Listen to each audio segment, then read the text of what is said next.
तथागताला वंदन करतो, बोधिसत्व डॉक्टर बाबासाहेब आंबेडकराला वंदन करतो, ज्या ज्या महामानवांनी आमच्या कल्याणाप्रती आपलं जीवन अर्पित केलं त्या सर्व महामानवांना आठवण करतो।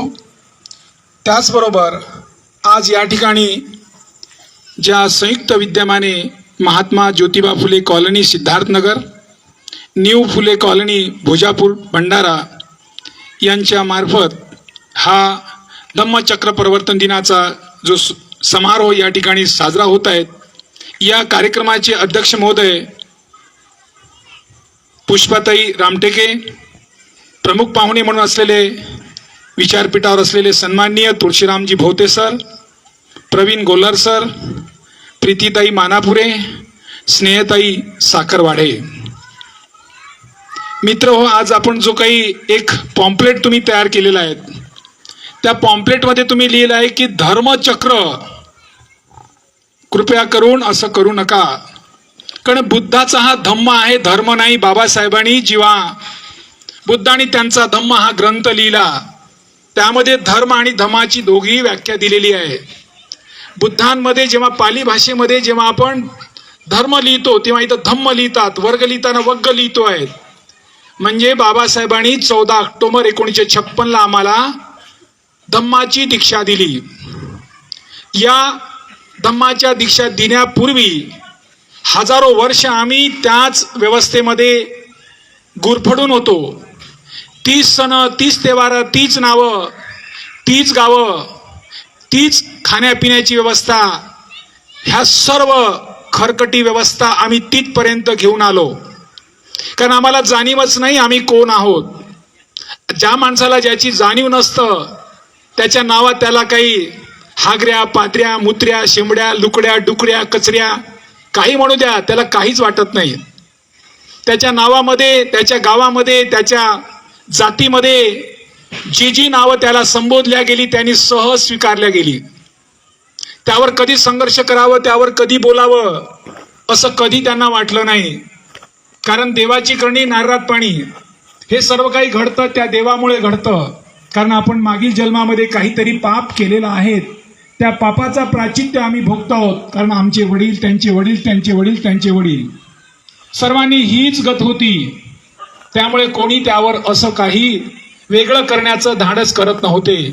परंतु डॉक्टर बाबासाहेब आंबेडकरांसारखे महामानव या भूतलावर जन्माला आले आणि हजारो वर्षाचा इतिहासाची कलाटणी दिली, नवीन इतिहास घडवला आणि तुम्हा आम्हाला एक धम्म जीवन जगण्याचा मार्ग दिला, म्हणजे धम्माची दीक्षा दिली। दीक्षा दिली म्हणजे दिशा दिली। बाबा रे, तुम्ही या दिशेने जा। एखाद्या वेळेस एखाद्या माणसाला एखाद्याच्या घरी जायचं असेल तर आपण त्याला ती दिशा दाखवतो, तुम्ही त्या दिशेने जा, तुम्हाला बस स्टँड मिळेल, त्या दिशेने जा, ती दुकान मिळेल, त्या दिशेने तो जातो आणि ज्यांनी ती दिशा दाखवली त्याचा तो आभार मानतो, हो यार तुझ्या म्हणण्याप्रमाणे मी त्या ठिकाणी पोहोचलो, थँक्यू सो मच, थँक्यू। अशीच आम्हाला बाबासाहेबांनी धम्माची दीक्षा दिली आणि त्या धम्म दीक्षा दिल्यामुळे तुमच्या आमच्या जीवनामध्ये हजारो वर्षाची मानसिकतेची गुलामी, हजारो वर्षाची शारीरिक गुलामी, हजारो वर्षाची अंधकार गडगडात पडलेली मानसिकतेची, शारीरिकतेची सर्व गुलामीतून मुक्त करण्याचं काम या 14 ऑक्टोबर 1956 या दिवसापासून केलं गेलं। कारण बाबासाहेबांनी आम्हाला भारतीय संविधानामध्ये आमचे अधिकार हक्क तिथं साबूत ठेवले, पण ते अधिकार हक्क जर तुम्हाला बजवायचे असेल तर आधी तुम्हाला चांगला माणूस होणं गरजेचं आहे, आणि चांगला माणूस होण्यासाठी चांगला मंत्र तुमच्या हाती येणं गरजेचं आहे। म्हणून आम्हाला बुद्धांचा धम्म दिला। आपण नेहमी पाहतो की बुद्धाचा धम्म घेताना डॉक्टर बाबासाहेब आंबेडकरांनी जे भंते चंद्रमणी होते त्यांच्याकडून बुद्धम शरणम गच्छामी, धम्मम शरणम गच्छामी, संघम शरणम गच्छामी आणि पंचशिलाला 5 शील ग्रहण केले। त्यानंतर तुम्हा आम्हाला बुद्धांचा धम्म दिला। त्यावर त्यांनी स्वतःच्या अक्षरात लिहिलेला, स्वतःनी तयार केलेला असा धम्म दिला, तो म्हणजे 22 प्रतिज्ञा दिल्या। आपण नेहमी कोणताही कार्यक्रम असेल जेव्हापासून आपण धम्माच्या विचाराला स्वीकारलेला आहे, त्याचं घरामध्ये एखादं पदार्पण करायचं असेल तर आपण त्रिशरण पंचशील करतोय। त्रिशरण पंचशील बुद्धम शरणम गच्छामी म्हणजे त्या बुद्धीला तू अनुसरण कर, तो बुद्धिमान हो ज्या बुद्धीने मानवाचा कल्याण होईल, ज्या बुद्धीने तुझा कल्याण होईल, ज्या बुद्धीने जगाचा उद्धार होईल, अशा त्या बुद्धीला तू अनुसरण कर, तशी बुद्धी तू वाढव.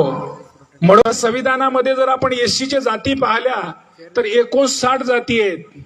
59 जातीपैकी फक्त एक महार जात सोडली तर 58 जाती तिच्या तिथेच पडलेल्या आहेत.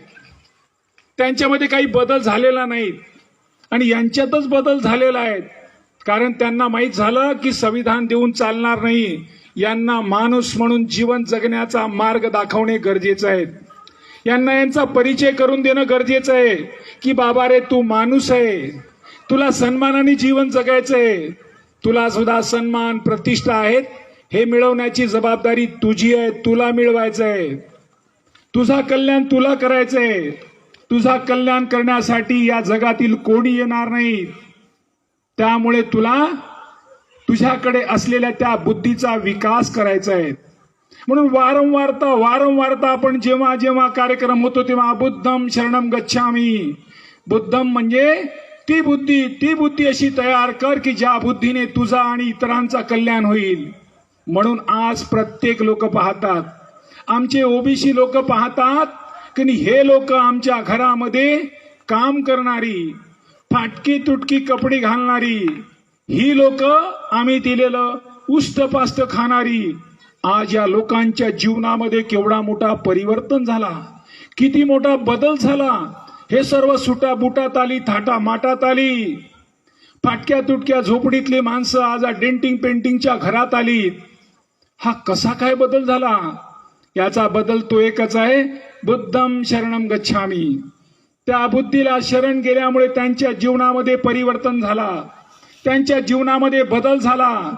आज त्यांचं अनुसरण करण्याचं कारण एकच आहे की त्यांना वारंवारता तीच आली की बुद्धम शरणम गच्छामी, धम्मम शरणम गच्छामी. धम्म म्हणजे काय? धम्म म्हणजे आदर्श जीवन जगण्याचा मार्ग. ह्या मार्गाने तू जर गेला तर तुझा कल्याणच होईल. तुला मी फक्त मार्ग दाखवतोय, तुला जायचंय, तुझा उद्धार तुला करायचंय. पानाती पाता वे रमणी शिका पदम समाधयानी. मी हिंसा करणार नाही कारण मी हिंसक होणार नाही. मी जर हिंसा केली मी हिंसक होईल, माझाही अकल्याण आणि दुसराचाही अकल्याण. म्हणून कोणाची हिंसा मी करणार नाही. पानाती पाता वे रमणी शिका पदम समाधयानी. म्हणजे बुद्धांचा विचार काय, धम्माचा विचार काय की तुझाही कल्याण आहे त्याचाही कल्याण आहे.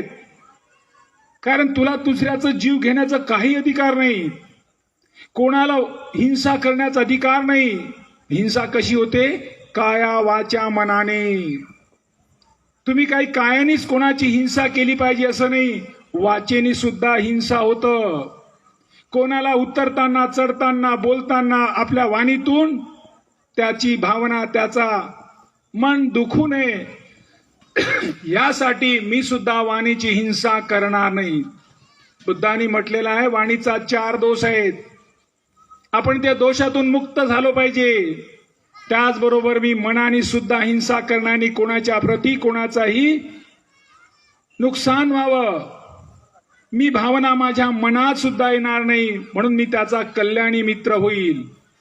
बुद्धांचा धम्म काय सांगतो?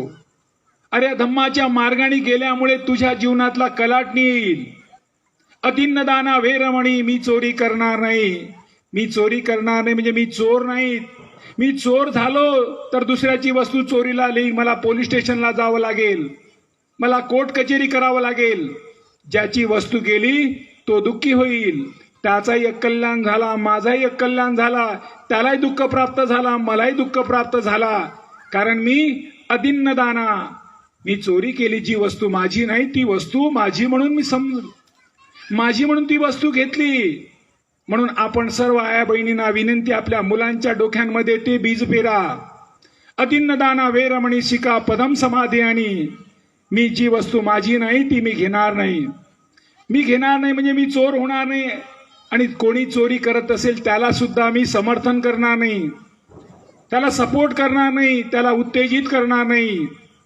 त्याला त्याच्यापासून प्रावृत्त करेल की तू हे कर्तव्य बरोबर नाही. म्हणून आम्हाला वारंवार आमच्या डोक्यांमध्ये बुद्धांचा धम्म हा मानवी कल्याणाचा आहे, मानवी विकासाचा आहे, समाज विकासाचा आहे. समाजाचा कल्याण करणारा विचार कोणता असेल तर बुद्धाचा धम्म आहे. ह्या बुद्धाच्या धम्मांमध्ये आम्हाला सांगितलं कामेषु मिच्छाचारा वेरमणी शिका पदम समाधियान. या देशांमध्ये फार मोठं प्रकरण घडलं. त्या प्रकरणाची जगभर चर्चा झाली. तो प्रकरण काय होतं? निर्भया प्रकरण. त्या प्रकरणामुळे जगांमध्ये आमची नालास्ती झाली. जर तो प्रकरण घडवायचं नसेल तर त्या ठिकाणी बुद्ध आई जन्माला यायला पाहिजे होती. बुद्ध आईच्या पोटी जर तो पोरगा जन्माला आला असता तर त्याला वारंवारता आली असती. आईनं वाणीतून म्हटलं असतं, आईनं त्या वंदनेतून म्हटलं असतं, कामेषु मिच्छाचारा वेरमणी शिका पदम समाधियानी. मी काम वासनेनी कोणालाही शीलभ्रष्ट करणार नाही. माझी आई आहे, माझी बहीण आहे, माझी काकू आहे, माझी मावशी आहे, माझी आजी आहे. माझ्या डोक्यांमध्ये वारंवारता माझी आईने सांगितलं मला वंदनेमध्ये, कामेषु मिच्छाचारा वेरमणी शिका पदम समाधियानी. मी कोणाचंही शीलभ्रष्ट करणार नाही. मी वासनेनी भरलेला मानसिकतेत राहणार नाही. ती माझी आई आहे, ती माझी बहीण आहे, तिचा शीलभ्रष्ट होणार नाही. म्हणजे तिचा शीलभ्रष्ट झाला नाही, मी शीलवान झालो, माझी बहीण शीलवान झाली, तिचाही कल्याण झाला, माझाही कल्याण झाला. आज आपण पाहतो एवढे विनयभंग होतात, बलात्कार होतात. कशामुळे होतात?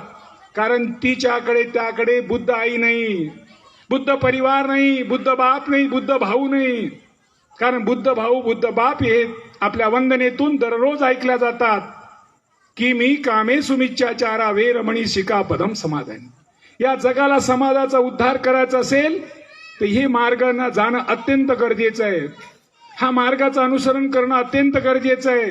कारण या जगाला चांगली माणसं देण्याचा एकमेव मार्ग असेल तो धम्माचा मार्ग आहे. मुसावादा वेरमणी शिका पदम समाधियानी. मी खोटं बोलणार नाही. एकदा का झालं, तथागत बुद्ध आपल्या भिक्षू संघाला घेऊन देशनेसाठी जात होते.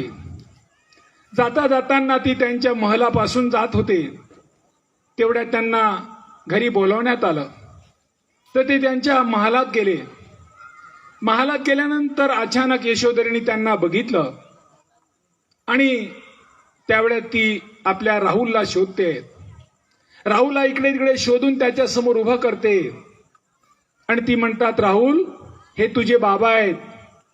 तथागतांना म्हणतात तुमचा मुलगा आहे, यांना तुम्ही उपदेश करा, यांना देशना द्या. तथागत बुद्ध सम्यक संबुद्ध, जगाचा एवढा मोठा सायंटिस्ट, उच्च कोटीचा तज्ञ व्यक्तिमत्व, आणि आपल्या मुलांना काय उपदेश देतो? राहुल, गमतीमध्ये, लाडागोडीमध्ये, झगड्यामध्ये खोटा बोलजू नको. एक खोटा बोलला तर त्याचे मागे 100 खोटे बोलावं लागतात, 100 खोटे काम करावं लागतात. जागतिक पातळीचा व्यक्तिमत्व आपल्या मुलांना काय उपदेश देतो की तू खोटा बोलू नको. म्हणून आमच्या आईला बहिणीला विनंती आहे, आपल्या मुलांना वारंवार सांगा मुसा वादा वेरमणी शिका पदम समाधियानी. त्यानंतर सुरामेर मज्जे पमात ठाणा वेरमणी शिका पदम समाधियानी. दारू पिणाऱ्या माणसाचं घराचं कल्याण झालंय, खर्रा खाणाऱ्याचं घराचं कल्याण झालंय, नशिली गांजा खाणाऱ्याचं घराचं कल्याण झालंय. हे सर्व माणसाला अधोगतीला नेणारी मार्ग आहेत. जो जो मनुष्य या मार्गाने जाईल त्याचा अधोगती होईल. त्यावर तथागत का म्हणतात, हे मानव तलवार के नीचे सिर रखना से मत घबरा, वो तो वीरता की निशानी है. हे मानव आग में कूदने से मत डर, वो तो पराक्रम की पराकाष्ठा है. ये इंसान पहाड़ की चोटी से कूद पड़ने से मत डर, वो तो तेरी शौर्य की गाथा है. मगर ये इंसान एक बातों से सदा भयभीत रहे है, वो है दारू शराब. पाप गरीब अनाचान की जननी है. दारू पिणाऱ्या माणसाचं घराचं घर बर्बाद होतं, सामाजिक त्याची बेइज्जती होतं, कौटुंबिक बेइज्जती होतं, आर्थिक बेइज्जती होते. त्याचबरोबर त्याचा समाजामध्ये बेवड्या आला. म्हणजे वेगवेगळ्यातून समाजातून त्याला एक नाव दिल्या जातं. बुद्धांनी म्हटलेलं आहे की सुरा मेर मज्जे पमाद ठाणा वेरमणी. ह्या 5 गोष्टी जे जे व्यक्ती कडल्या जातात त्याचा समाजावर त्याचा परिणाम होतो. समाजातील खर्च केला जातं त्याच्यावर, चोरी करणाऱ्यावर, बलात्कार करणाऱ्यावर, हिंसा करणाऱ्यावर, त्यानंतर नशिले पदार्थ घेऊन ऍक्सिडेंट करणारे, वेगवेगळे कृत्य करणारे कार्य ह्या 5 गोष्टीमुळे घडतात. म्हणून तथागतांचा विचार हा मानवी कल्याणाचा आहे, माझा कल्याणाचा आहे. हा विचार मी स्वीकारल्यानंतर मी एक समाजातला एक आदर्श व्यक्ती घडतोय. मी आदर्श व्यक्ती घडल्यानंतर माझ्या आईला मी चांगला मुलगा मिळालो, माझ्या मुलाला मी चांगला बाप मिळालो, माझ्या बायकोला मी चांगला नवरा मिळालो. जर मला चांगला माणूस म्हणून या समाजात यायचं असेल तर बुद्धांचा धम्म हा माझ्या हितासाठी आहे. जो जो व्यक्ती धम्माचा स्वीकार करेल, जो जो परिवार धम्माचा स्वीकार करेल, जो जो समाज धम्माचा स्वीकार करेल, त्याचा आचरण करेल, त्याचा कल्याणच कल्याण आहे. बुद्धांचा विचार हा अमृत विचार आहे, मानवी हिताचा आहे, मानवी कल्याणाचा आहे, समाज कल्याणाचा आहे.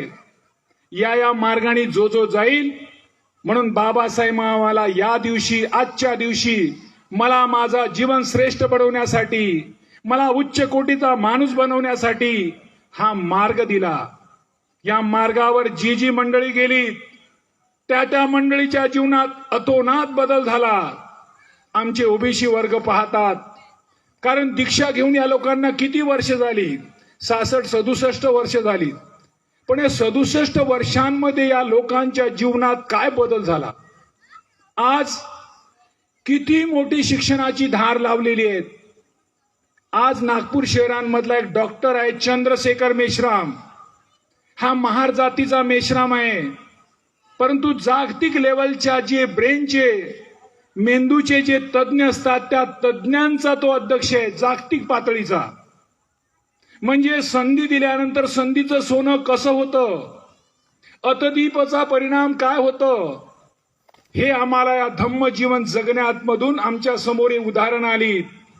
म्हणून म्हणतात, महाराणी सोडली जात त्या धर्माला मारली लात, म्हणून करतात हे मोठी मोठी बात. एवढं मोठं करण्याचं कारण यांच्यामध्ये वर्षोनवर्षी गुलामीची मानसिकता ठेवणारी या देशाला लागलेला रोग, त्या रोगातून यांना मुक्त करण्याचं काम या बुद्धाच्या धम्मानी केलं. कारण या देशाला लागलेला सर्वात मोठा रोग होता तो म्हणजे जात. या जातीच्या रोगाने या देशाचं नायनाट केलं. माणसाची विभागणी केली. फक्त महार म्हणून चालत नाही, महारमध्ये पोट जाती टाकल्या. चांभार म्हणून चालत नाही, चांभारमध्ये पोट जाती टाकल्या. मांग म्हणून चालत नाही, मांगामध्ये पोट जाती टाकल्या. त्यात त्यांच्या विभागणी केली. त्यांचे तेवार वेगळी केली, त्यांच्या खानपान वेगळा दिला, त्यांचा पोशाख वेगळा दिला, त्यांची बोलीभाषी वेगळी आहे. हा पूर्ण जातीचा षडयंत्र रचलेला फार मोठा देशाला लागलेला रोग आहे. या रोगातून मुक्त करण्यासाठी या देशामध्ये कोणी असा माणूस जन्माला नाही आला. तो जन्माला एकच, तो आहे डॉक्टर बाबासाहेब आंबेडकर. म्हणून म्हणतात, किती संत आले, किती संत जायले, कोणी आमच्या नवसाला नाही पावलं. किती देवी आला, किती देवता आला, किती उपास केला, किती तापास केला, रात्र दिवस टाळ मृदंग ठोकत बसलो, कोणताही देव आम्हाला पावला नाही. एक भीम जन्माला, माती गोट्याला पेन दावला, कोटी कोटी कर्माची फळी उजळली. भीमा तुझ्या जन्मामुळे एक पुत्र जन्माला येतो आणि हजारो लाखो कोटी माणसाचं भविष्य उजळून टाकतोय. ह्याच मायेच्या पोटी आला, हीच माय त्याला जन्माला घालू शकते. ह्या मायेची एवढी मोठी कर्तृत्वशीलता आहे, या जगाला उद्धार करणारा महामानव जन्माला घालू शकते. या जगाचं नायनाट करणारा कुपुत्र सुद्धा जन्माला घालू शकते. म्हणून आम्हाला सुपुत्र जन्माला घालणारी माऊलींना सांगायचंय की माऊली, तू या मार्गाने जा. तुला जर या समाजाचा, देशाचा कल्याण व्हायचं असेल तर ती भूमिका तुला निभवायची आहे. कारण या देशाचा उद्धार करण्याची सर्वात मोठी जबाबदारी ती असेल, ती माझ्या माय माऊलींची आहे. म्हणून बुद्धांचा धम्म जर मला, माझ्या कुटुंबाला, माझ्या समाजाला जर पुढे न्यायचं असेल, माझ्यामध्ये माझा जगात माझा देशाचं नाव उच्चांक गाठायचं असेल तर माझी जबाबदारी आहे. माझ्या पोटी जन्माला आलेला पुत्र असो पुत्री त्याला मी उच्च कोटीचा बनवेल. कारण बाबासाहेबांनी आम्हाला आजच्या दिवशी 14 ऑक्टोबर 1956 22 प्रतिज्ञा दिल्या. 22 प्रतिज्ञा देताना माझी आईची भूमिका घेतली. आई जेव्हा मला स्वयंपाक वाढते, एखाद्या ताटामध्ये जेवण परसते, त्याआधी आई त्या ताटाला एका कपड्याने पुसते, पाण्याने धुते, आधी कपड्याने पुसते, त्यानंतर आई मला जेवण परोसते. कारण आईचा हेतू असते माझा बाळ, माझा नवरा, माझा मुलगा शारीरिक सुदृढ असला पाहिजे, याला जीवनसत्व मिळाली पाहिजे, याला कोणत्याही प्रकारची रोगराई व्हायला नको. असाच विचार त्या महामानवानी बाबासाहेबांनी आमच्यासाठी केला. बाबासाहेबांनी वाटलं की माझ्या लोकांना मी धम्म देतो आहे, पण बुद्धाचा धम्म हा मोठा आहे. त्रिपिटकामध्ये एवढे मोठे पिटक वाचायला वेळ कुठे, समजायला वेळ कुठे, पाली भाषेमध्ये आहेत, यांना समजणार नाही. म्हणून मला साध्या सोप्या भाषेत माझ्या लोकांना जीवन जगण्याचा मार्ग देणे गरजेचं आहे. म्हणून बाबासाहेबांनी आम्हाला 22 प्रतिज्ञा दिल्या. 22 प्रतिज्ञा आमच्या मुक्तीचा मार्ग आहेत. 22 प्रतिज्ञा आमच्या जीवनाला कल्याण करणारा जाहीरनामा आहेत. 22 प्रतिज्ञा आमच्या वैज्ञानिक दृष्टिकोनातून आम्हाला बघण्याचा एक दिशा आहे. त्यामध्ये आईच्या भूमिकेतून आम्हाला 8 प्रतिज्ञा नकाराला सांगितलं. हे खरकट तुम्ही बाहेर फेका. कारण तुम्हाला जर आरोग्य सुदृढ बनवायचं असेल, तुमच्या जीवनात तुम्हाला परिवर्तन करायचं असेल, तर मी तुम्हाला हा मार्ग दिलाय. 8 प्रतिज्ञा नकारल्यात. काय स्वीकारायचं? 9 पासून तर 22 पर्यंत म्हणजे 14 प्रतिज्ञा तुम्हाला स्वीकारायच्या आहेत. 9वी प्रतिज्ञा काय म्हणतात? सर्व प्राणी, सर्व मनुष्य मात्राला मी समान मानेल. माझ्या समोर दिसणारे बसणारे सर्व समान आहेत. 10वी प्रतिज्ञा मी समता स्थापन करेल. आणि 11वी प्रतिज्ञा काय म्हणतात? सम्यक संबुद्धांनी सांगितलेल्या अष्टांगिक मार्गाचं मी पालन करेल. अष्टांगिक मार्ग काय आहेत? सम्यक दृष्टी, सम्यक वाचा, सम्यक कर्मांत आहे, सम्यक आजीविका आहेत. माझी दृष्टी कशी असली पाहिजे? माझ्या दृष्टीमध्ये किंतु परंतु नसायला हवा. माझ्या वाणीमध्ये किंतु परंतु असायला नको. माझ्या वाणीमध्ये, माझ्या कृतीमध्ये, माझ्या कर्मांतमध्ये, माझ्या आजीविकेमध्ये, माझ्या स्मृतीमध्ये सम्यकता असली पाहिजे. मी सर्वांना एकाच पातळीतून, एकाच दृष्टीतून बघितलं पाहिजे. त्याचा मी पालन करेल. बाबासाहेबांनी सांगितलं 11व्या प्रतिज्ञेमध्ये मला पालन करायचंय, त्याचं अनुकरण मला करायचं, अनुसरण मला करायचंय. आणि 12वी प्रतिज्ञा काय म्हणतात? सम्यक संबुद्धांनी सांगितलेल्या 10 पारमिताचा मी पालन करेल. अष्टांगिक मार्गाचं पालन करत असताना कळत नकळत माझ्या हातातून चुका झाल्यात, तर मला 10 पारमिता दिल्या आहेत. 10 पारमितामध्ये मैत्री करेल, शील करेल, मी करुणा घेईल, उपेक्षा घेईल, मुदिता घेईल. मला ती वाढवायची आहे, माझ्या हातामध्ये आहेत. त्यानंतर 13वी प्रतिज्ञा म्हणतात सर्व प्राणी मात्रावर दया करीन व त्यांचे मी लालन पालन करीन. मी कोणत्याही प्राणीवर अत्याचार माझ्याकडून होणार नाहीत. मी त्याची मागणी करणार नाही. मी त्याला खाण्यासाठी तडपडणार नाही. कारण हजारो वर्ष आम्ही अन्न मिळाल्यामुळे आम्ही मांस खाल्ली. आता आम्ही त्याला टाळणार. आम्ही दही दूध तूप खाणार. आम्ही ते फळफळावर खाणार. म्हणून बाबासाहेबांनी आम्हाला ती प्रतिज्ञा दिली, मग सर्व प्राणी मात्रावर मी दया करेन व त्यांचे लालन पालन करेन. आणि त्यानंतर आपल्याला 13 पासून तर 17 पर्यंत पंचशील दिला. पंचशिलामध्ये आपल्याला 14व्या प्रतिज्ञेत मी चोरी करणार नाही, 15व्या प्रतिज्ञेत मी खोटा बोलणार नाही, 16व्या प्रतिज्ञेत मी विचार करणार नाही, आणि 17व्या प्रतिज्ञेमध्ये मी दारू पिणार नाही. बाबासाहेबांनी आम्हाला अष्टांगिक मार्ग दिला, 10 पारमिते दिला आणि पंचशील दिला. यानंतर स्वतःला गर्जना करायला सांगितली. 18व्या प्रतिज्ञेमध्ये प्रज्ञाशील करुणा बुद्ध धम्माच्या 3 तत्वाची सांगड घालून मी माझं जीवन चालवेल. कसा जीवन चालवेल? प्रज्ञा, शील आणि करुणा. प्रज्ञा आणि ज्ञानामध्ये फरक आहे. ज्ञानामध्ये मडक्यात भरलेलं पाणी आणि प्रज्ञा म्हणजे विहिरीतलं पाणी. विहिरीत काढल्यानंतर पुन्हा पुन्हा पाणी येतं. माझ्या डोक्यात क्रिएशन आहे, नवीन नवीन प्रश्न आहेत, नवीन नवीन प्रश्नाची उकल आहेत. बाबासाहेबांनी प्रश्न निर्माण केली आणि ते प्रश्नाची उकल दिली. आपण गोलमेज परिषदेपासून तर आपण सायबर कमिशन पासून तुम्ही पूर्ण पाहिलं असेल. बाबासाहेबांनी प्रश्न केले आणि उकल दिल्यात. म्हणून ते प्रश्न निर्माण करणारे प्रज्ञावंत आहेत. आम्हाला त्या प्रज्ञावंताच्या मार्गाने जायचं आणि प्रज्ञावंत व्हायचंय. माय माऊलींना सांगायचे की माझी एकच पुत्री असावी, पण तिचा त्रिलोकी झेंडा असावा. पुत्र द्यावा गुंडा त्याचा त्रिलोकी असावा झेंडा. असाच एक पुत्र असं पुत्री जन्माला घाला. तिला प्रज्ञावंत बनवा. प्रज्ञावंत बनून चालणार नाही. खूप शिकलाय, खूप डिग्री आहेत, पण वागणं बरोबर नाहीत. खूप नशिले पदार्थ घेतोय, म्हणून शिलांची जोड त्याला हवी आहे. प्रज्ञाशील करुणा. तुमच्याकडे शील त्याच तत्परतेचं असलं पाहिजे. शिकलेला बाबासाहेब म्हणतात, हे एवढे मोठे उच्चवर्णीय समाज जातीचे लोक आज माझ्याशी का घाबरतात? विदेशात असताना मी त्या ठिकाणी शिक्षण घेतलं. त्या ठिकाणची परिस्थिती कशी आहे? शिकलेल्या माणसावर तिच्या मुली, तिच्या जे काही असेल परिस्थिती, ते फिदा होतात. परंतु माझ्यावर कोणी फिदा झाल्या नाहीत, कारण माझ्याकडे शील होता. शिलांच्या भरोशावर हे सर्व लोक माझ्याशी घाबरतात. ह्या सर्व लोकांना घाबरण्याचं कारण एकमेव आहे, तो म्हणजे माझा शील.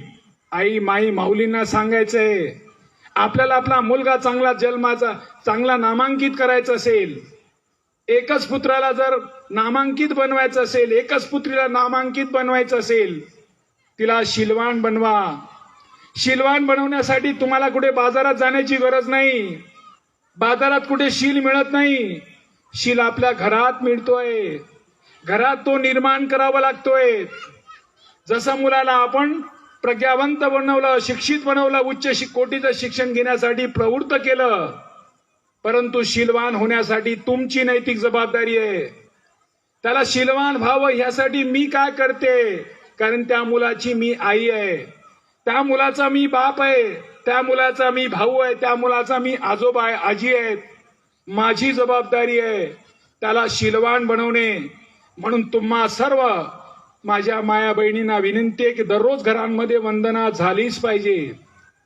वंदनेचा अर्थ का? त्या गुणाचं वर्णन करणे, त्या गुणवान होण्याच्या दिशेने जाणे. म्हणून ते वंदना आपल्या घरामध्ये होणे गरजेची आहे. त्या वंदनेचा परिणाम तुमच्या मुलावर होतं. आता आम्ही ओबीसी वर्गात, माझ्या घरात दररोज वंदना होते. या वंदनेचा एवढा चांगला परिणाम होतो, माझ्या घरातलं धम्ममय वातावरण झालं. दररोज सकाळी सायंकाळी वंदना असतं. माझी आई ही 98 वर्षाची आहे. माझ्या आईचा आम्ही जेव्हा कार्यक्रम करतो, त्या आईवर मी पुस्तक लिहिलंय, आई जीवन साफल्य. आईवर पुस्तक लिहिलं, आईला पाळण्यात झुलवल्या गेलं, आईचं ननद भावचे संमेलन घेतलं. हे सर्व कार्यक्रम कोण घेतोय? तो धम्म जीवन जगणारा, तो बुद्धिस्ट मुलगा घेतोय, तो बुद्धिस्ट परिवार घेतोय. लोकाला मॉडेल सांगायला घर असतं, चला या म्हणतो आमच्या घरी, हे घर आहे, घरासारखे ते नाही तर नुसत्या भिंती, येते आहे प्रेम जिव्हाळा, नाही तर नुसती नाती. या घरात या, बघा. जेव्हा आमच्या घरी येतात, आमच्या सोबतीला बसतात, आमच्या कुटुंबात येऊन बसतात, तेव्हा पूर्ण धम्ममय वातावरण असतात. म्हणून म्हणतात, सागरासंगे नदी बिघडली, सागर रूप झाली. गुरुमुळे शिष्य बिघडला, गुरुरूप झाला. धम्मामुळे आम्ही बिघडलो, धम्मरूपी झालो. आमच्या जीवनाला धम्माचं रूप आलं, म्हणून आम्ही बदललो, आमचा परिवार बदलला. आम्हाला जबाबदारी आहे, नैतिकता आमची आहे, कारण बाबासाहेबांनी पहिला बोजा आमच्या खांद्यावर दिलेला आहे. मला शीलवान व्हायचंय, कारण पहिली माझी जबाबदारी आहे. मला बदलायचा हा देश माझा आहे. बाबासाहेब म्हणतात, प्रथम भारतीय आणि अंतिम भारतीय. या भारताचा उद्धार करायचं, कल्याण करायची ही माझी जबाबदारी आहे. म्हणून मला माझ्या घरातून शीलवान माणसं निर्माण करायची आहे. मला शीलवान व्हायचंय, मला स्वतःमध्ये बदल करायचंय, मला परिवर्तित व्हायचंय. माझ्या वाणीतून, माझ्या वागण्यातून, माझ्या बोलण्यातून कोणाला कोणत्याही प्रकारचा त्रास होणार नाही. मला कोणत्याही प्रकारचं गालबोट माझ्याकडे लागणार नाही. ही काळजी मी घेतली पाहिजे. ही काळजी दूर होण्याचं एकमेव कारण आहे ती म्हणजे वंदना. म्हणून दररोज वंदना आपल्या घरी झालीच पाहिजे. आपला मुलगा असेल मुलगी असेल जोपर्यंत वंदना तोपर्यंत जेवण द्यायचंच नाही. आपण सुद्धा वंदना झाल्याशिवाय जेवण करायचंच नाही. जोपर्यंत तुम्ही त्या वंदनेला महत्व द्याल, त्याला जेवढं तुम्ही त्याला महत्व द्याल तेवढं तुमच्यावर त्याचा परिणाम होईल. Practice makes perfect. सातत्याने मनुष्य घडतोय. घराला दररोज झाडलं तर घर साफसुथरी राहतं. झाडाला दररोज पाणी दिलं झाड हिरवगार राहतं. या मनाला सुद्धा सतत प्रशिक्षित करावं लागतं आणि प्रशिक्षित करण्याचा एकमेव मार्ग तो म्हणजे वंदना. म्हणून माझ्या मुलाला शिस्तप्रिय बनवायचं असेल, प्रज्ञाशील बनवायचं असेल तर मला शीलवान बनवण्यासाठी हा मार्ग मला बुद्धांनी सहजतेने दिलेला आहे. मला फक्त तो त्या मार्गाने चालायचंय. मला स्वतःला आचरणात आणायचंय. कारण मला माझा बदल करायचा आहे आणि त्या एवढ्या असूनही चालत नाही. तुमच्याकडे करुणा असावी. करुणेचं सागर असावं. बाबासाहेब करुणेचे सागर होते. या देशांमध्ये बाबासाहेब म्हणतात माझ्यासारखी हेटाळणी कोणी केली नसेल, मला पदोपदी अपमानित कोणी केलं नसेल. एवढा अपमान माझा इतर ज्या नेत्यापैकी जास्त माझा अपमान झालेला आहे. तरी कधी परंतु बाबासाहेबांनी किंतु परंतु मनात ठेवला नाही. जेव्हा भारतीय संविधान निर्माण केली त्यामध्ये ना काळा ना गोरा ना लंगडा ना खुळा, उच्चवर्णीय नीचवर्णीय काहीच नाही. या देशातल्या सर्व जिवंत माणसाला समान अधिकार दिलं. अमेरिकेच्या महिलांना मतदानाचा अधिकार मिळवण्यासाठी किती वर्ष संघर्ष करावं लागलं अमेरिकेसारख्या देशाला. ब्रिटिश सरकारनं किती दिवस त्यांना हे करावं लागलं. आपला मतदानाचा अधिकार मिळवण्यासाठी भारताच्या महिलांना काही करावं लागलं नाही. सहज पुरुषांच्या बरोबरीला आल्या. कारण भारतामध्ये महिला ढोल गवार पशुनारी ताडणकी अधिकारी होती. एक माणसाने 4 बायका केल्या तरी काही अडचण नाही. नवऱ्याने रात्रदिवस झोडपलं तरी काही अडचण नाही. अशा विषम अवस्थेत असलेल्या महिलांना पुरुषांच्या बरोबरीत आणून बसवलं. आपली सत्ता स्थापन करण्यासाठी आपल्याला उच्च तिथे जाण्याचा मार्ग मोकळा केला. खरोखर या महिलांचा उद्धार करता कोण असेल, या भारतातील सर्व महिलांचा उद्धार करता एकमेव देव कोण असेल तर तो डॉक्टर बाबासाहेब आंबेडकर आहेत. या महिलांनी पदोपदी पावलोपावली बाबासाहेबांची आठवण ठेवावी, कारण त्याच म्हणून सुटाबुटात आली. आज या ठिकाणी प्रीतीताई बसली आहे ती कशामुळे, स्नेहताई तर बसल्या कशामुळे. कोणताही देव पावला नाही. कोणत्याही देवाने आम्हाला एवढे अधिकार दिले नाहीत. ज्या ज्या ठिकाणी ज्या ज्या व्यवस्थेला आम्ही त्या धर्मव्यवस्थेला स्वीकारत होतो, त्याचे अनुकरण करत होतो, त्याच्या दिशेने जाण्याचं मार्गक्रमण करत होतो, त्यांना कधी आमची काळजी वाटली नाही. कारण आमची काळजी वाटली त्या महामानवांना. त्या महामानवाकडे अमाप अशी करुणामय करुणा होती. म्हणून त्यांनी आम्हाला ती दिशा दिली, तो मार्ग दिला. आम्हाला सांगितलं प्रज्ञाशील करुणा बुद्ध धम्माच्या 3 तत्वाची सांगड घालून मी माझे जीवन चालवेन. तुला तुझा अधिकार दिला, तुझा जीवन तुला कसा जगायचंय मी तुला हे दिशा हा मार्ग दिलेला आहे. ज्यांनी ज्यांनी हा मार्ग स्वीकारला, जे जे माणसे या मार्गावर गेली त्यांच्या जीवनात अतोनात बदल झाला. अरे एवढी बदल झाला की विचारू नका. कारण आज बसलेली इथं महार लोक किती मोठी बदललीत. कारण हे बौद्ध झालीत आणि बौद्ध झाल्यामुळे याच्यात काय बदल झाला, ज्या धर्मान होती, जो देव देव करत होती, जी टाळ मृदंग ठोकत होती ती त्यांनी सोडला. हे सोडल्यामुळे यांच्या जीवनात काय बदल झाला, त्या देवाचा उपवास करायची गरज नाही, त्या देवाला नैवेद्य देण्याची गरज नाही, त्या देवासाठी एवढी मोठी आपला वेळ खर्च करण्याची गरज नाही. कारण ह्या बायांचा नियोदाचा पैसा वाचला, स्वतःचा वेळ वाचला आणि वेळ पैसा वाचल्यानंतर यांनी आपल्या मुलावर खर्च केला आणि मुलावर खर्च केल्यामुळे यांची मुलं उच्च कोटीची मोठ्या मोठ्या पदावर गेली. आज या देशातली जी ब्राह्मणी व्यवस्था ती घाबरते कोणाला, फक्त आणि फक्त बुद्ध माणसाला घाबरते. त्याला माहीत झालं की हा बुद्धाचा विकास करणारा हा बुद्धिमान मनुष्य आहे, आम्हाला त्या तोडीचा माणूस उत्तर देणारा हाच आहे. म्हणून या माणसाने काय सोडलं, ती देव नावाची कल्पना सोडली. म्हणून एक कवी का म्हणतो, पूर्वीचे महाराजचे बौद्ध ते मानत होते देव तेव्हा त्यांना मिळत नव्हती भाकर. पूर्वीचा महाराजचा बौद्ध मानत होता देवा त्यांना मिळत नव्हती भाकर. त्यांनी नाकारला देव, आता त्यांच्याकडे पुरणपोळीचा पाहुणचार. आता किती बदल झाला. पूर्वीचा महाराजचा बौद्ध मानत होता तेव्हा तो चारत होता ढोर, तो जंगलात ढोर चारत होता. आता नाकारला देव, त्यांच्यामध्ये डॉक्टर इंजिनियर मोठे मोठे ऑफिसर. त्या नाकारल्यामुळे यांच्यामध्ये डॉक्टर इंजिनियर वकील मोठमोठी माणसं निर्माण झाली. यांचं काहीच बिघडवलं नाही आणि आमचं सारं बिघडवणार का. म्हणून आमच्या ओबीसी बांधवांना सांगायचंय, तुमचा कल्याण करायचं असेल तर आम्हाला धम्माला स्वीकारलं पाहिजे. बुद्धाचा धम्म. आम्ही ओबीसी आहोत. ओबीसीचा अर्थ काय होतो, ओरिजिनल बुद्धिस्ट कम्युनिटी. आम्ही ओरिजिनल आहोत. हा आमचा धम्म आहे, बुद्ध आमचा आहे. कारण शेतकऱ्यांचा मुलगा, त्यांच्याकडे किती एकर जमीन होती, त्या ओबीसी वर्गातला तो व्यक्ती होता. त्या ओबीसीने मार्ग दाखवला आणि त्या मार्गावर आम्ही गेलो नाही. आम्ही भलत्याच मार्गाने गेलो, आमचा कल्याण केला, पिढीन बर्बाद केली. आता किती दिवस पिढी बर्बाद करायची आहेत. आम्हाला ज्या विचाराला स्वीकार त्या बुद्धाने आम्हाला चिकित्सा करायला दिली. बाबा रे, मी सांगतो म्हणून ऐकू नको, कुठे लिहिलं म्हणून ऐकू नको, पिढी चालत म्हणून ऐकू नको. तुला काय वाटतं, तर्कसंगत बुद्धिसंगत तुझी विवेक बुद्धी काय म्हणते, हा व्यक्ती सांगतो ते बरोबर आहेत का, ह्या पुस्तकात लिहिलेलं बरोबर आहेत का, हे पिढ्यानपिढ्या चालत आलेली रूढी बरोबर आहेत का, चेक कर. जर तुझे विवेक बुद्धी त्याला ग्वाही देत असेल तर त्या विचाराला स्वीकार. कोणी म्हणते म्हणून स्वीकारू नको. केवढा अमूल्य विचार आहे. धम्माचा विचार जगाच्या पाठीशी किती अमूल्य आहे. अरे, तुझा कल्याण करण्यासाठी तुला विवेक बुद्धीचं पूर्ण हे दिलं. तुला कोणाबद्दल अशी जबरदस्ती नाहीये, सांगते म्हणून नाही करायचंय. तुला विवेक बुद्धीचा वापर करण्याची पूर्ण मुभा आहे.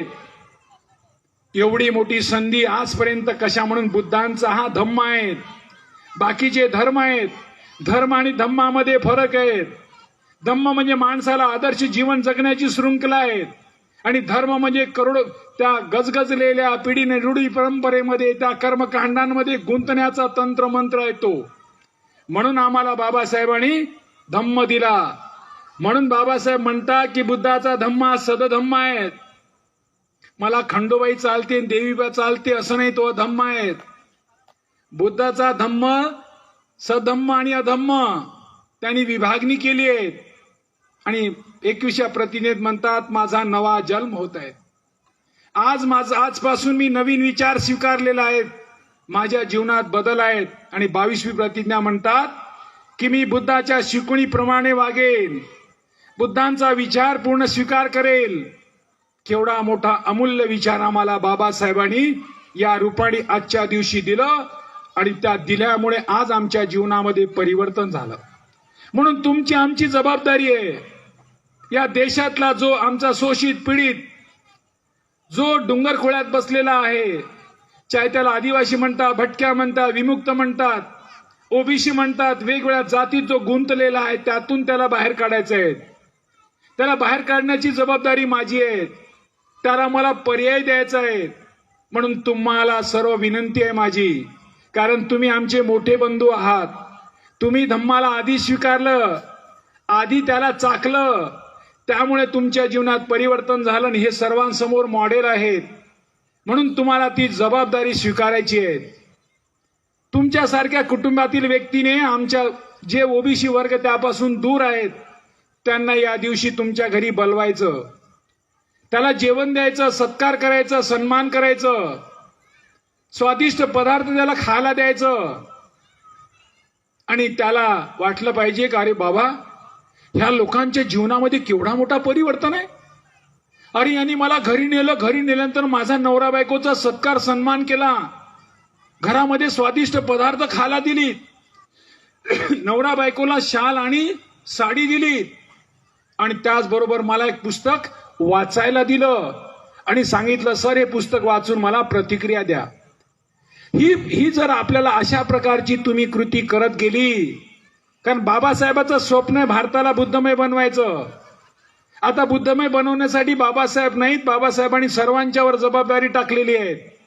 म्हणून जे जे ओबीसी तुमच्या ओळखीचे आहेत, ज्यांच्याशी तुमचं घरोबा येणं जाणं आहे, जो ओबीसी जय भीम म्हणतोय, जो ओबीसी बाबासाहेबांचं नाव घेतोय, जो ओबीसी बाबासाहेबांचं पुस्तक वाचतोय, म्हणजे त्याला बाबासाहेबांची ॲलर्जी नाही आहे, त्या ओबीसीला आपल्याशी जुळा. कारण ही एक फुलांची माळ आहे, ही शृंखला आहे. आपल्याला शृंखला माळ बनवायची आहे, एकेकाला जोडायचं आहे आणि त्याला सत्य जीवन जगण्याचा मार्ग सांगायचा आहे. कारण याच्यामुळे या देशांमध्ये जे विषमतेची बीजांकुर पेरल्या जात आहेत. ताईने सांगितलं झगडे होत आहेत. कसे झगडे होत आहेत, का होत आहेत? कारण आमच्या मुलांना फुरसत आहे, आमच्या मुलींना फुरसत आहेत. नको ते कामात, नको त्या गोष्टीत, नको त्या ठिकाणी जाण्याचा. त्यांना सांगा की हे जीवन जगत असताना सोन्यासारखा वेळ तुझ्याकडे आहे, सोन्यासारखा मार्ग तुझ्याकडे आहे, सोन्यासारखे आदर्श गुरु तुझ्याकडे आहेत. या गुरूंचा विचार स्वीकार कर. या म्हणून घराघरांमध्ये एकच रोल मॉडेल ठेवा, तो म्हणजे बाबासाहेब आंबेडकर. एकदा काय झालं, एका वर्गांमध्ये एक शिक्षक होता. त्या वर्गामध्ये 100 असे विद्यार्थी होते आणि 100 विद्यार्थ्यांची सरांनी परीक्षा घ्यायची होती. सरांनी त्यांना काही सिलेबस दिलं आणि सांगितलं, बाबा रे, तुमची मला परीक्षा घ्यायची आहे. या परीक्षेवर तुम्हाला 100 मार्काचा प्रश्न राहील आणि 100 प्रश्न एका मार्काचा, असे 100 प्रश्न राहील आणि त्यावेळेत तुम्हाला ते पेपर सोडवायचे आहेत. ह्या सोडवण्यासाठी सरांनी त्या सर्व विद्यार्थ्यांना पेपर दिला. 100 विद्यार्थ्यांना ठरल्याप्रमाणे पेपर संपला. सरांनी पेपर जवळ घेतला आणि तो पेपर सरांनी चेक केला. चेक केल्यानंतर सरांनी नंतर तो पेपर मुलांना परत केला. परत करताना सांगितलं, काही मुलांना 20 मार्क आहे, काही मुलांना 30 मार्क, काही मुलांना 40 मार्क. 40-30 99 विद्यार्थ्यांना 40-30च मार्क होती आणि एका विद्यार्थ्याला 100 पैकी 100 मार्क होती. आता मला सांगा सजन हो, आता कोणता पेपराचा मॉडेल तुम्ही त्या विद्यार्थ्यासमोर ठेवणार?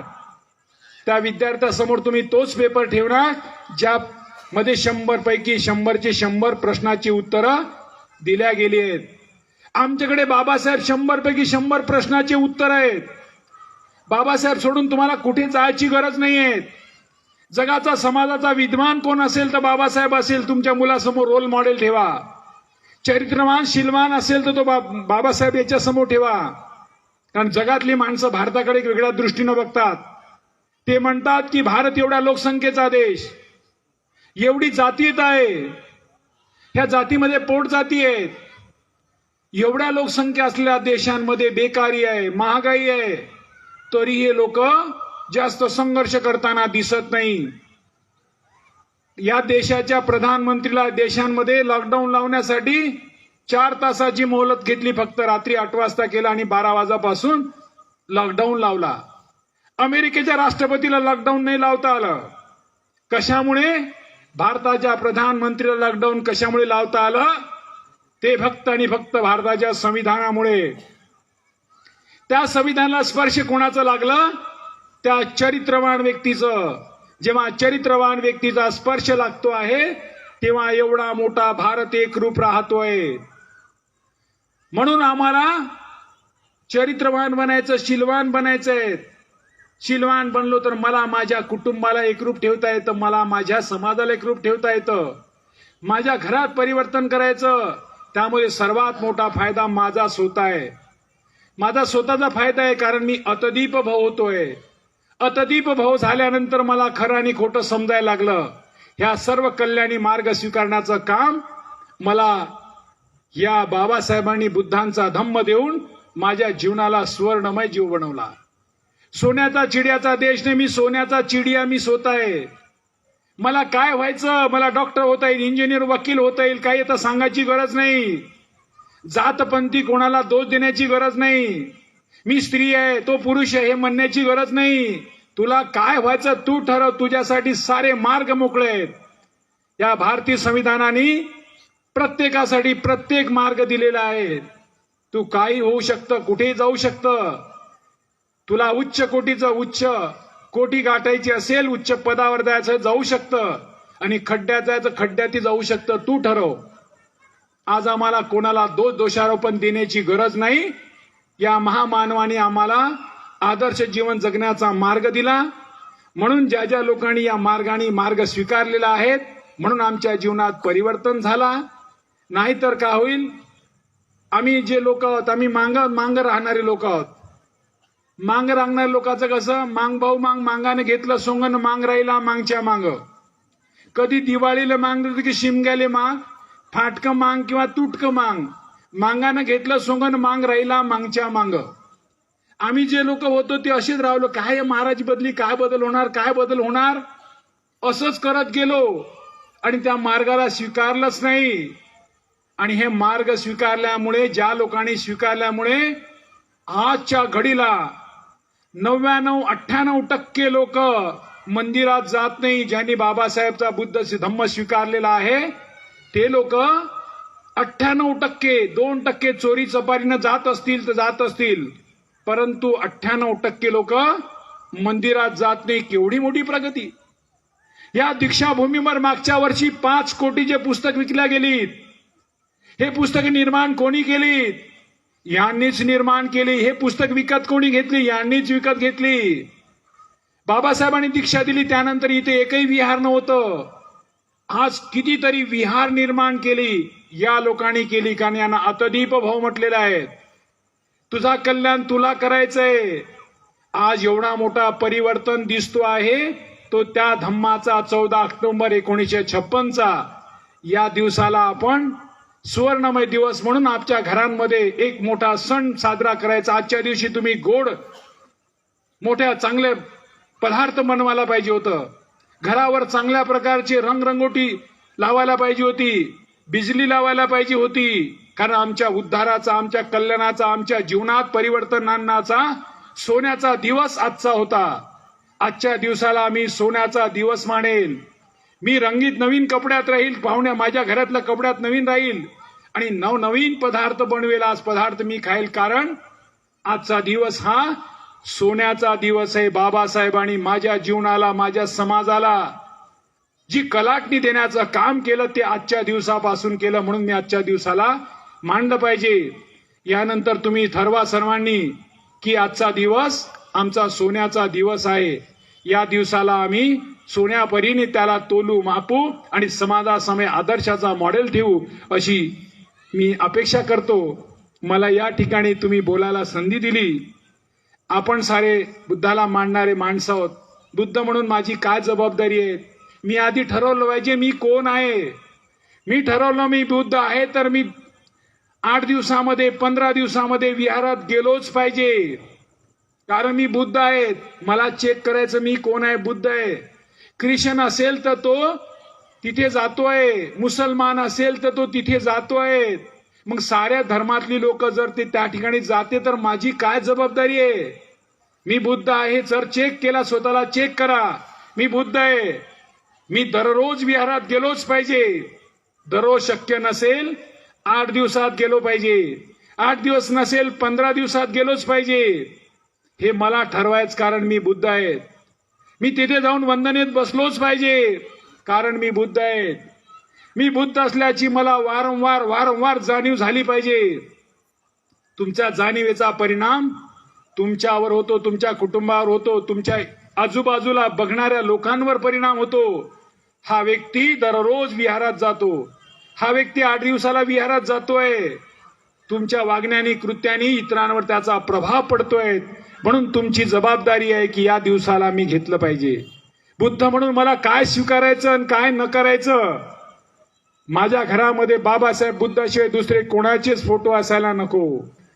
मी कोणते माझे जी बाबासाहेबांनी दिलेले सण तेव्हार तीच मानायला हवी. मी ज्या विचारातून बाहेर पडलो त्या विचाराची परत चर्चाच करायची नाही. मला माझ्या धम्माची चर्चा करायची. माझ्या धम्माला लोकात वाटायचं, माझ्या धम्मात काय मला घेण्यासारखं असेल, मी सतत सतत घेत राहिलो पाहिजे, हा विचार तुम्हा मला करायचा आहे आणि बाबासाहेबाचं स्वप्न पूर्ण करायचं आहे. या उपरांत तुम्हाला एक विनंती करतो आहे. 25 डिसेंबरला आम्ही दरवर्षी ओबीसी लोकांना धम्माकडे आणतोय. तसे आमचे दर महिन्याला कार्यक्रम होत असतात. आम्ही वेगवेगळे कार्यक्रम ओबीसीच्या साठी घेत राहतो. परंतु 25 डिसेंबरला ज्या ज्या ओबीसींनी बाबासाहेबांचा विचार स्वीकारण्यासाठी प्रवृत्त तयार झालीत, जे बाबासाहेब बुद्धांचे पुस्तकं वाचतात, त्यांना आम्ही 25 डिसेंबरला धम्मदीक्षेचा कार्यक्रम देतो आहोत. त्या धम्मदीक्षेच्या कार्यक्रमाला आपण पण यावं.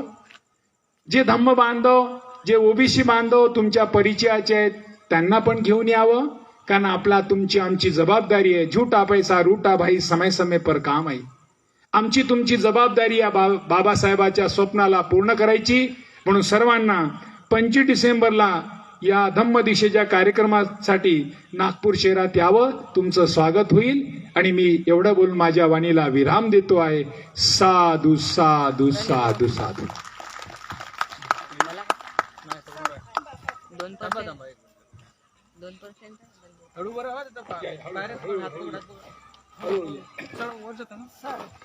अनुप्रवर्तन म्हणजे काय ते मला समजावून सांगा.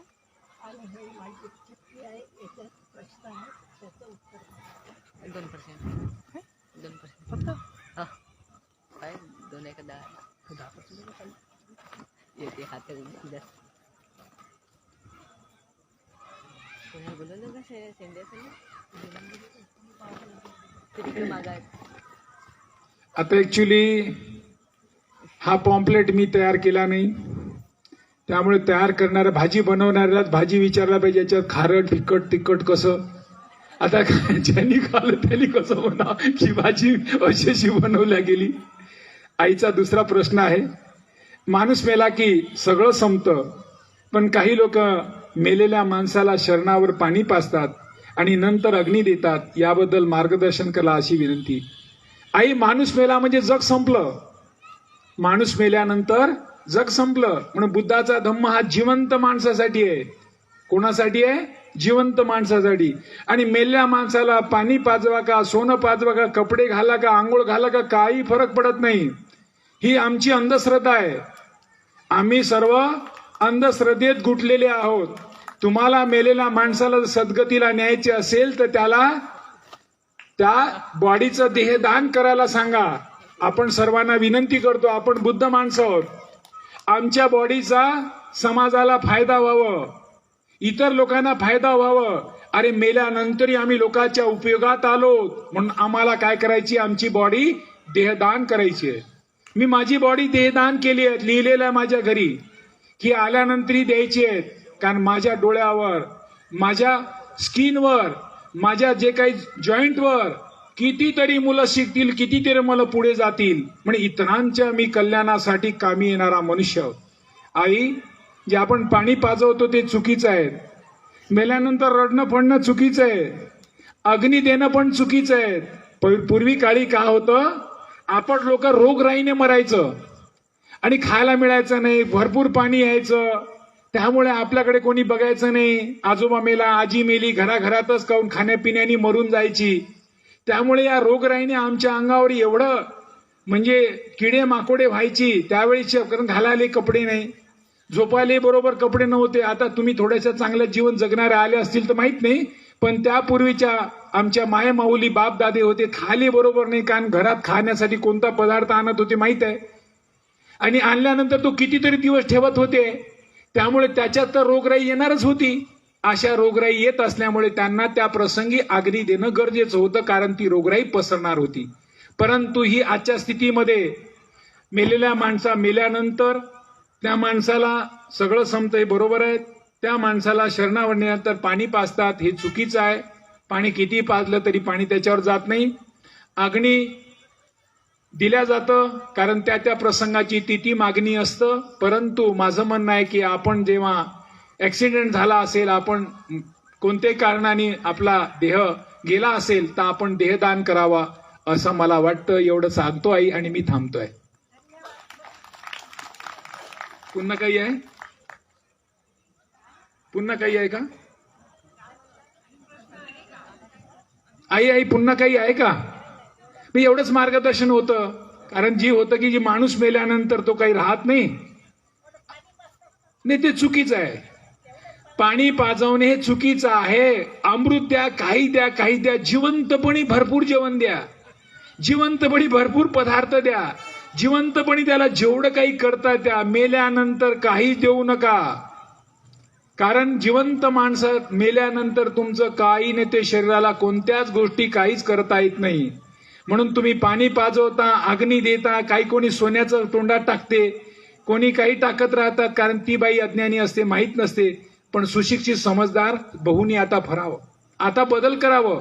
एकदा काय झालं आई, एका वेळेस काय झालं की तिला एक अशी नवकी सून मिळाली, आणि नवकी सून मिळाल्यानंतर सासूला वाटलं की आपल्या घरामध्ये चांगलं वातावरण निर्माण व्हावं, म्हणून सासूनी काय केलं, सुनेला म्हटलं, सुनबाई तू सजव, आपल्याला त्या मातेच्या मंदिरात जायचंय. सुनबाई म्हणाली, कोणता माता माय?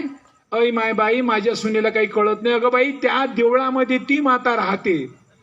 सुनबाई हुशार होती, इंजिनियर होती, शिकलेली होती. सासू म्हणते म्हणून सासूच्या बरोबर तिनं आपलं साडी गिडी घातली, पदर घेतलं, आणि हातामध्ये पूजेचं सामान घेतलं, नाही ती चालत बसली. चालता चालता त्या मंदिराच्या आतमध्ये गेली. मंदिराचा जो बाहेरचा जो पटांगण तुमच्या आतमध्ये आली. आतमध्ये आल्यानंतर एक गाई वासरू याचं बनवलं होतं, आपल्या गोट्याचं, आणि ते रंगाने असं वाटत होतं खरोखर गाईचं ते वासरू दूध पित आहे. तर सूनबाई काय म्हणते, आई आपल्या घरी दूध नाही म्हणते, मी घरून गंजोली घेऊन येऊ का दूध आणण्यासाठी? आई बाई, सासू का म्हणते, आई माय बाई, अगं तिथं दगडाची आहे म्हणते, दगडाची गाय कधी दूध देते का म्हणते? हो का आई म्हणते. असं असं असं पुढे आणखी पुढे पुढे जाते. पुढे पुढे गेल्यानंतर एक चांगला सिंह असतो, ते दगडाचं बनवलेलं, आणि तो सिंह असा झेपवल्यासारखे, तो सूनबाई पुढे पुढे असते, ती अशी मागे पळते, आणि सासूला म्हणते, आई धाव, पळ पळ पळ, कारण तिथे एक वाघ आहे, सिंह आहे म्हणते, अंगावर खाऊन घेईल. तर सासूबाई पाहते, कोणता वाघ? अगं बाई, तो तर दगडाचा आहे म्हणे. दगडाचा वाघ, दगडाचा सिंह कधी खाते का म्हणे? हो, काही खात नाही का म्हणे. असं करता करता ती आतमध्ये गेली, त्या देवीच्या मंदिरात गेली, त्याला प्रदक्षिणा घालायला लागला, आणि सांगते सुनबाईला, काय म्हणते, आता तुझ्या मनात जे जे इच्छा असेल ते पूर्ण मागून घे म्हणते, हे तुझी इच्छा पूर्ण करण. तर सुनबाई काय म्हणते, आई ही मूर्ती कशाची आहे? तर ती म्हणते, दगडाची. अगं आई, दगडाची ती गाय दूध देत नाही, दगडाचा तो सिंह खात नाही, मग दगडाची मूर्ती काय देईल? अगं देशील तर तूच देशील मला पाणी, तूच देशील मला अन्न, तूच मला गावाला नेशील. खरोखर सासूच्या मनात पडलं, बरोबर माही सून म्हणते ती बरोबर आहेत. म्हणून समजदार सुशिक्षित सुनांना आपल्या सासूला असं समजवायचं, कारण तिला बाबा बुद्धाला तुम्हाला माहित आहे, किसा गौतमीची कहाणी तुम्हाला माहित आहे, की त्यांनी प्रत्यक्ष अनुभवातून बुद्धाने सांगितलं, कारण आपण बुद्धाचे अनुयायी आहोत, आपण सर्व अनुभवातून इतरांना सांगायचा प्रयत्न करायचं. आता माझा खूप वाढत आहे, बामणाला दिली वसरी, हळूहळू पाय पसरी, असं होईल.